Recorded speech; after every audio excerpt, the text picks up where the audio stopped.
Yo, what is going on, guys? In this video, I'm going to be talking about the strategies to actually get lean the smarter way instead of focusing on burning calories.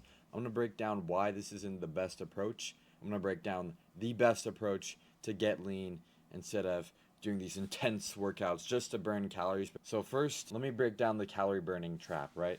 The common approach is most guys chase these intense sweat drenched workouts that are hard. You doing like these hit classes, which are cool. And if you genuinely enjoy doing that, then keep doing it. But if you don't like it and you're just doing a workout to punish yourself, just to burn calories, just to try and lose fat that way, that's not the way to go. Losing fat, like fitness, you shouldn't make it a punishment, because if you make it a punishment, well, you're not going to do it long term. Fitness is a lifestyle that you need to adapt to. This approach just makes you stressed out, increases your cortisol, breaks down your muscle, makes it easier to overeat because you're spiking your hunger. That's why a smarter approach, focusing on your body composition, focusing on building more muscle by doing maybe a cardio approach that's less intense on your body, it's just gonna give you better results, more impressive results, because you're not fatigued and drained all the time, burning these crazy amounts of calories. Okay, but here's the muscle building advantage. This is why building muscle, doing weight training, is a million times better than putting all your effort into cardio and not all your effort into weight training. So, with building muscle, say you gain 5 pounds of muscle mass, you're going to be burning an additional 30 to 35 calories every day. But this is not from actually doing work, it's from just resting. Even while you're sleeping, you're burning more calories because you have more muscle on your frame. That's the crazy thing about it, right? People don't think about that. They forget about your BMR. They only think about exercise activity thermogenesis. But no, there's NEAT too, right? So when you're doing these hard, intense workouts, this is weightlifting, and that's gonna burn an extra couple calories too. You're gonna burn some there. If you focus on going more on more walks, like fidgeting more, just standing more, you're gonna be burning a shitload of calories doing that. And you burn more calories just through the whole recovery process of breaking down muscle and repairing it at a 3 times advantage over cardio. That's what the studies have shown, that the metabolism effect can last up to 72 hours because this is after burn effect. So you're burning calories even after the weightlifting session. Pretty crazy. With cardio, there's a minimal afterburn effect. You're burning calories 24/7 while sleeping, sitting at your desk. It's like passive income, right? But this is passively burning calories. Like, that's the best way to put it. You got to think about the long term effect. In long term, it's a good investment. So, what actually works? The lean body formula, progressively overloading, focusing on the compound movements, bench, squat, deadlift, getting stronger, and actually training to failure or very, very close to failure.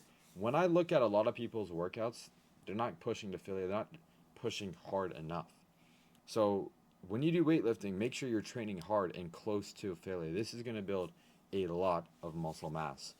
If you're training till mild discomfort, if you leave reps in the tank, you're just limiting yourself from growing even more. When you push close to failure, that is the best way to add more size and build more muscle. And so you should record yourself, record your sets. This is what I do with my clients. I take a look and I see if they're leaving reps in the tank, if they have good form, and if they're pushing hard enough. So that's one way to see. And if it's easy, like say you work in a rep range, 12 to 15, you get 15 reps, bump the weight up, add more like 5 pounds, and you'll probably get more like 12 reps, but you're stronger now because you're lifting more and you're building more muscle. That is the approach. And the biggest thing though, like we can talk about weightlifting, that's actually not that hard for most of you guys and for me.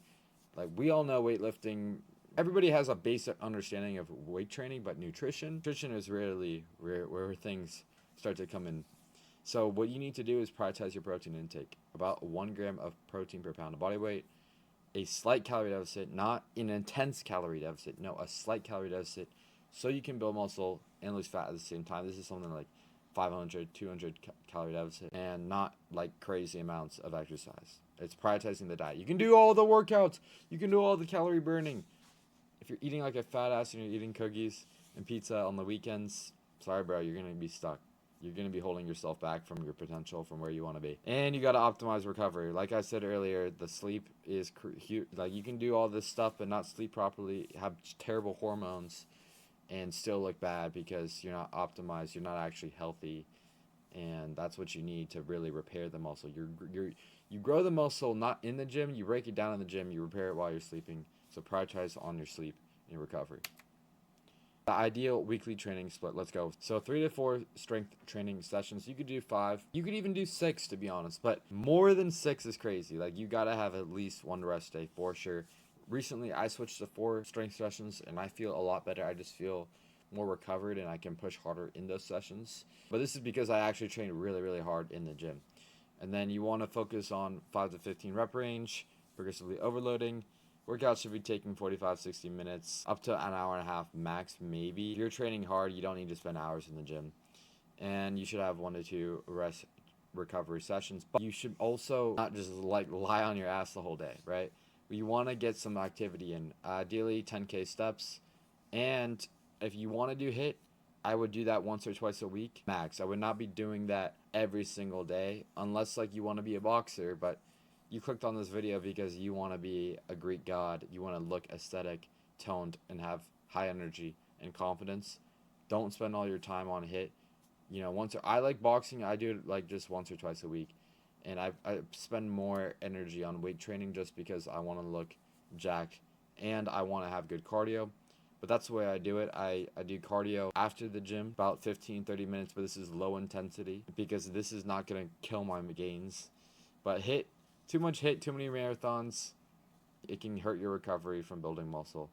Your legs are fatigued. You just can't fully push yourself in the gym because you're doing too much cardio. Well, then dial it back. That's all I'm trying to say. So focus on activity that's going to support your muscle growth, not tear down your muscle growth. So here is real results. This is my guy, Perry. He was spending years doing cardio, hard, intense stuff with just minimal results, not seeing what he wanted to see.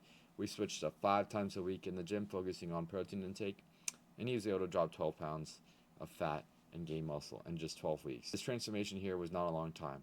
12 weeks. That's all it takes to get to where you want to be. Sometimes, if you're more obese, obviously it's going to take longer. But if you just lock in with a plan that works, you can create an amazing result just like this.